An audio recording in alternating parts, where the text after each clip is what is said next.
বন্ধুরা, তোমরা যারা বাড়িতে জিও এয়ার ফাইবার ইনস্টল করার কথা ভাবছো, তো তারা আজকের এই ভিডিওটা দেখো। কারণ আজকের এই ভিডিওতে আমি জিও এয়ার ফাইবার সম্বন্ধে A to Z আলোচনা করব। কীভাবে ইনস্টল হবে, কীভাবে তোমরা বুকিং করবে, খরচা কত হবে এবং এটা নেওয়া তোমাদের সুবিধা হবে নাকি কোনো রকম লস হবে, সেটাও কিন্তু ভিডিওতে আলোচনা করব। তাই যারা এয়ার ফাইবার নেওয়ার কথা ভাবছো বা ভবিষ্যতে নেবে এরকম ভাবছো, তো তারা ভিডিওটা সম্পূর্ণ দেখো। ভিডিওটা যদি ভালো লাগে অবশ্যই ভিডিওকে লাইক করে দেবে, আর এরকম ইনফরমেটিভ ভিডিও আরও পরবর্তী দেখার জন্য অবশ্যই চ্যানেলটাকে সাবস্ক্রাইব করে রাখবে। তো বন্ধুরা, চলো ভিডিওটা শুরু করে নেওয়া যাক। তো বন্ধুরা, তোমরা জেনে থাকবে যে জিওর এখন ফ্রিডম অফার চলছে, যেখানে তোমরা জিও এয়ার ফাইবার শুধুমাত্র 2121 টাকায় ইনস্টল করতে পারবে। এবং এই 2121 টাকা যেটা দিচ্ছ সেটা শুধুমাত্র তোমাদের 3 মাসের প্ল্যান, 599 প্লাস জিএসটি।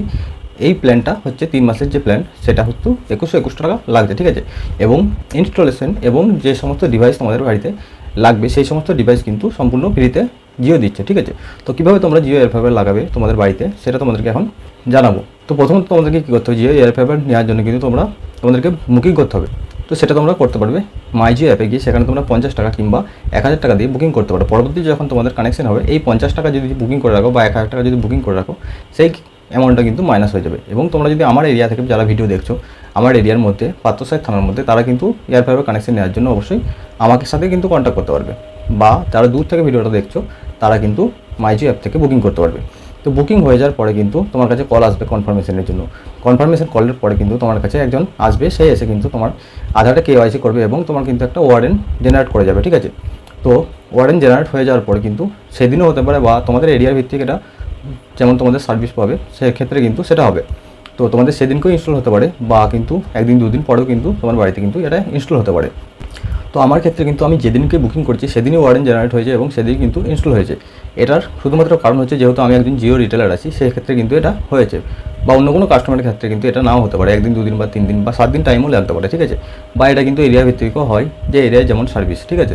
প্রথমত ইনস্টলেশনের সময় তোমাদেরকে ডিভাইস দেওয়া হবে, 3টে ডিভাইস দেওয়া হবে। একটা ডিভাইস হবে তোমাদের আউটডোর ইউনিট, যেটা তোমাদের বাড়ির ছাদের মধ্যে লাগবে, এবং ইনডোর ইউনিটে থাকবে পাওয়ার অ্যাডাপ্টার এবং ওয়াইফাই রাউটার, যেটা ওয়াইফাই 6 সাপোর্ট করছে। তো এই ওয়াইফাই রাউটার সাহায্যে কিন্তু তোমরা তোমাদের বাড়িতে ওয়াইফাই ব্যবহার করতে পারবে। এবং তোমাদের এর সাথে দেওয়া হবে জিওর একটা অ্যান্ড্রয়েড সেট টপ বক্স, সেটার সাহায্যে তোমরা সমস্ত টিভি চ্যানেলগুলো দেখতে পারবে। তো এইভাবে কিন্তু তোমার বাড়িতে তোমাদের জিও এয়ার ফাইবার ইনস্টল হবে। এবং জিও এয়ার ফাইবার তোমরা সুবিধা পাচ্ছ, আনলিমিটেড কলের সুবিধা পাচ্ছ এবং টিভি চ্যানেলের সুবিধা পাচ্ছ। সঙ্গে তোমরা আনলিমিটেড ইন্টারনেটই বলতে পারো, যেখানে তোমরা 1000 জিবি আনলিমিটেড ইন্টারনেট পাবে, ঠিক আছে। তো এই 1000 জিবি কিন্তু শেষ করা হয়ে গেলে কিন্তু তোমরা এখানে যে অ্যাড অন প্ল্যান রয়েছে, সেই অ্যাড অন প্ল্যানগুলো কিন্তু তোমরা নিতে পারবে।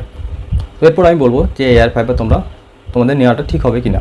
তো দেখো, তোমাদের এরিয়াতে যদি কোনো রকম ফাইবার কানেকশন থাকে, তাহলে কিন্তু তোমরা এয়ার ফাইবার নেওয়ার কোনো রকম প্রশ্ন উঠছে না।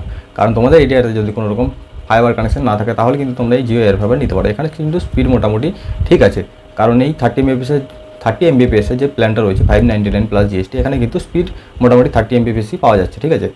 স্পিডের ফ্লাকচুয়েশন কিন্তু খুব কম সময়ই আমি দেখেছি, সেরকম কিন্তু স্পিডের কোনো রকম ডিফারেন্স কিন্তু হচ্ছে না, ঠিক আছে। তো তোমাদের এরিয়াতে যদি ফাইবার কানেকশন না থাকে, তাহলে তোমরা কিন্তু এই জিও এয়ার ফাইবার নিতে পারো। তো বন্ধুরা, আমি আশা করব ভিডিও দেখে সমস্ত বিষয়টা বুঝতে পারলে যে জিও এয়ার ফাইবার নেওয়াটা তোমাদের পক্ষে সঠিক হবে নাকি ভুল হবে। তো বন্ধুরা, ভিডিও যদি ভালো লাগে অবশ্যই ভিডিওকে লাইক করে দিও এবং জিও এয়ার ফাইবার রিলেটেড আরও ভিডিও দেখার জন্য অবশ্যই চ্যানেলটাকে সাবস্ক্রাইব করে রাখো। তো এবং তোমাদের যদি কোনো রকম প্রশ্ন থাকে, তাহলে আমাকে কমেন্ট বক্সে অবশ্যই কমেন্ট করতে পারো। তো বন্ধুরা, আজকের ভিডিও এখানে শেষ করছি, দেখা হবে আবার পরবর্তী ভিডিওতে।